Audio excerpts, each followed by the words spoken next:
Hey, why don't you hang out with me a little while and I'll show you what I did in the kitchen.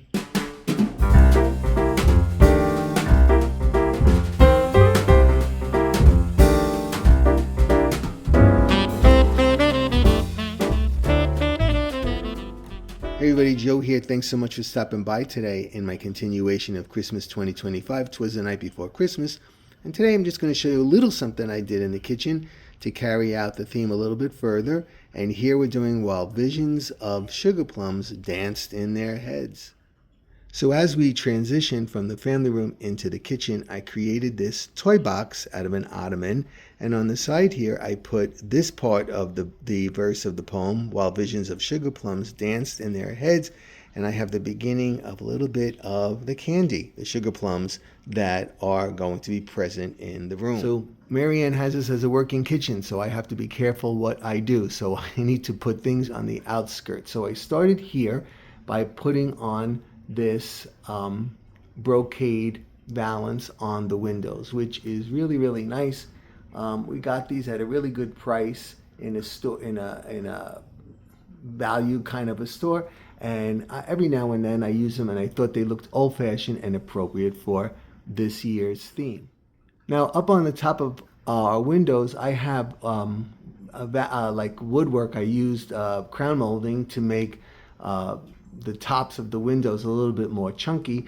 And so what I did was I used a pool noodle, that's the stripe on the bottom right there, and I slid it across the back. I put the stripes on it, and I added that, and then above that, I added this confectionery extravaganza with the giant peppermints that I made from the white pumpkins from Dollar Tree. I used the striped ribbon that you can see clearly. I used styrofoam balls to make little candies. Some of them I wrapped in metallic paper so they look like bocce candies. And some of them I wrapped in cellophane to make them look like gumdrops right there. I also then added in marshmallows. I dried them out. They got petrified nice and hard.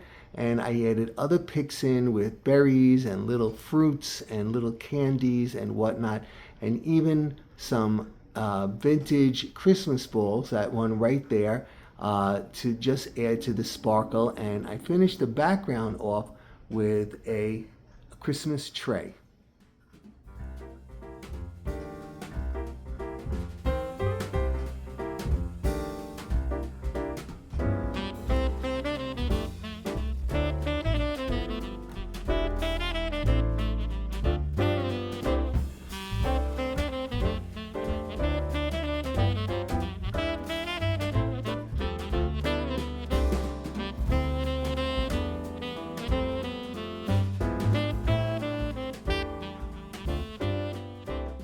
Then from each window, I just hung with using the same striped ribbon right there. And you can see what I did was I just put a wreath with a little elf in there, just to give that festive feeling down into the window.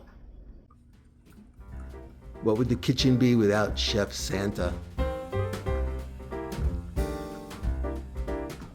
And all his confectionaries, chocolates, popcorn, and look at his little boots.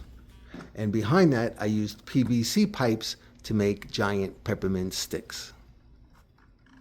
On the 3 pendant lights, what I did was I put a pool noodle on the bar that comes down from the ceiling, and on here I put a little bit of holly, and each one I did a little different. I did a reindeer, and I did an elf, and then way up there I did another elf up there. And then I changed it up on the other ones. So I have 3 of these, and I thought this was a good opportunity to use those. If you remember, I had used these pool noodles on my balusters when I did Santa's candy shop in the foyer. So I want to recycle stuff. So here above the stove, we have a mantle. So I took the opportunity to carry out that same theme using the pool noodles as well as the candies.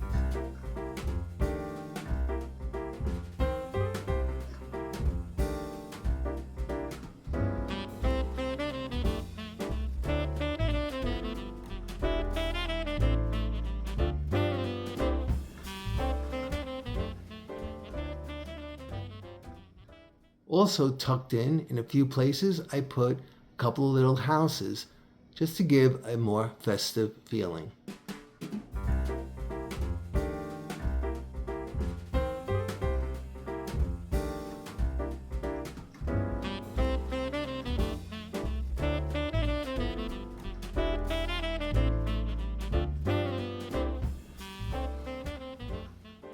On the chandelier, I hung these vintage striped ornaments. And way up there, I hid a little elf. Okay, everyone, so I hope you enjoyed my little kitchen Christmasing here while visions of sugar plums danced in their heads. And like always, I hope you're doing well. Thanks for stopping by, and I will be seeing you soon with something more. Okay, buddy, take care. Bye-bye.